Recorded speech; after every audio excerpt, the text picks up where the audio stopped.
In terms of the production of livestock in sub-Saharan Africa, there are three main issues. The first relates to productivity and the wide range of how productive different systems are. The second relates to the issue of supply, and that has to do with the reliability of supply and the quality of supply of animals to the marketplace. And the third has to do with the environmental gradient, the variability of environmental factors, particularly rainfall, that has a major impact on livestock production systems across the continent. So when we look at global livestock production, production is based in the global north, whereas the vast majority of live animals are based in the global south. So we have a disparity. So you have fewer animals in, say, Europe and more people, whereas normally livestock production follows human demographic growth. So for example, in Nigeria, we see that the human population has increased threefold since the 1960s. Cattle population has doubled and the goat population has tripled. But yet the amount of production in Nigeria, sort of metric tons of beef produced, hasn't increased over this time. It's been mainly static. So the big increases in production have been in the global north. Consumption patterns are changing, and we know that. We know that, for example, consumption of livestock products in Europe is static, whereas consumption in the global south, the demand for livestock products is increasing.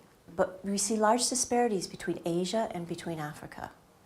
When you look at the average consumption, for example, meat consumption across sub-Saharan Africa, it's still very low. It's 34.5 kilos per year per person. It's much, much higher in these other countries. Where we see the biggest growth will be in South Asia in the coming decades.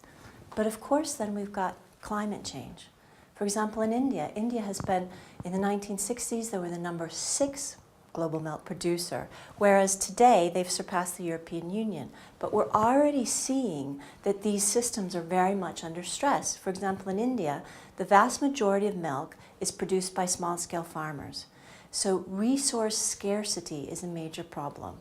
They're having problems getting enough water, they're having problems getting enough feedstuffs.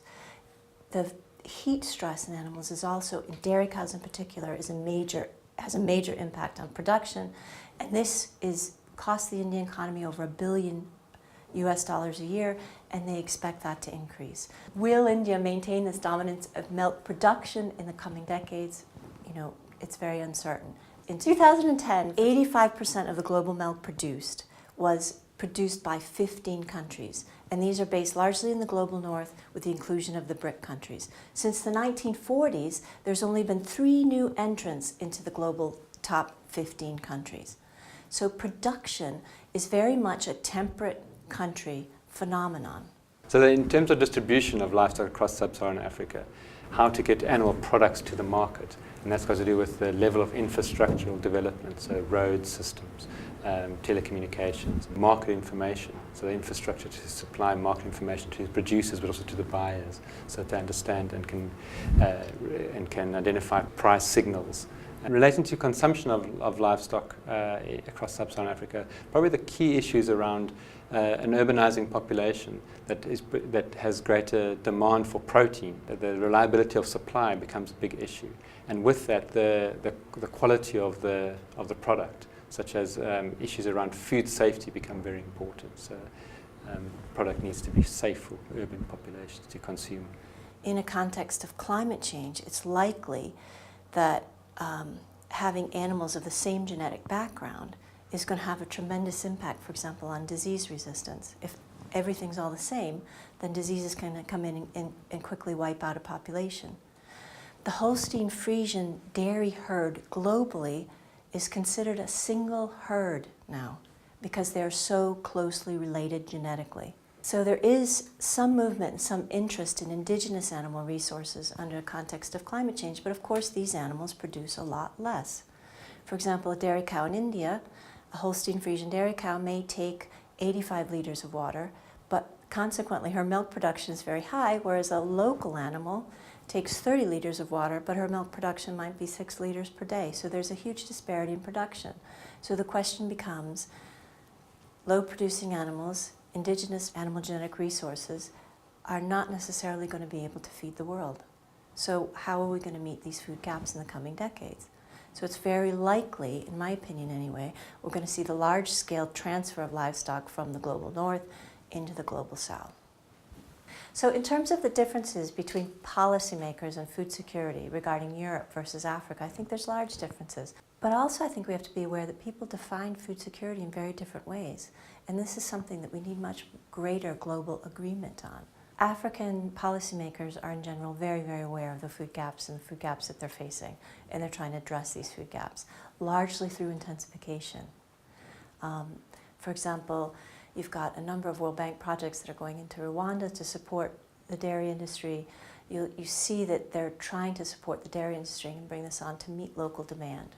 And at the moment, a lot of demand in Africa in particular, there is regional markets. For example, Rwanda imports a lot of its liquid milk from Uganda. But sometimes these trade agreements can be very fragile and they change given politics and political situations. So that's, again, another factor. There is some overlap between the crops you might see in sub-Saharan Africa and, say, parts of the Mediterranean Europe.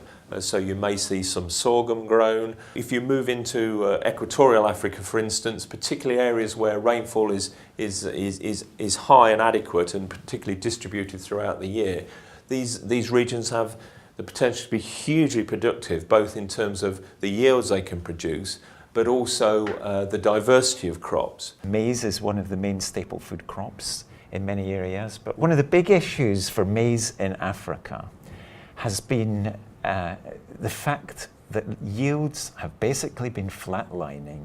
The population of Africa was 1 billion in 2011. By the end of the century, I think it's projected to be about 3.6 billion. Who is going to feed 3.6 times as many people? How aware are farmers of these issues? And what kind of advice are we providing to them? And if you think about it, when you think about farmers in Africa, they're the most precise farmers in the world. They can manage their livestock, they can manage their crops at an individual plant basis. We cannot do that in Europe. We have to deal with fields, or maybe patches of fields. So extension and education and working with farmers, asking them what their problems are, how can we work with them to try and improve it? I think there are numerous challenges to food security in southern Africa, but through my own personal experience of having grown up there and having conducted research on rain-fed agricultural livelihoods throughout the region, I think that the greatest challenge to food security, particularly in the coming decades, is and will be climate change. Farmers are already experiencing increased variability in the timing, distribution and intensity of rainfall, higher temperatures and increased extreme events like drought and flooding.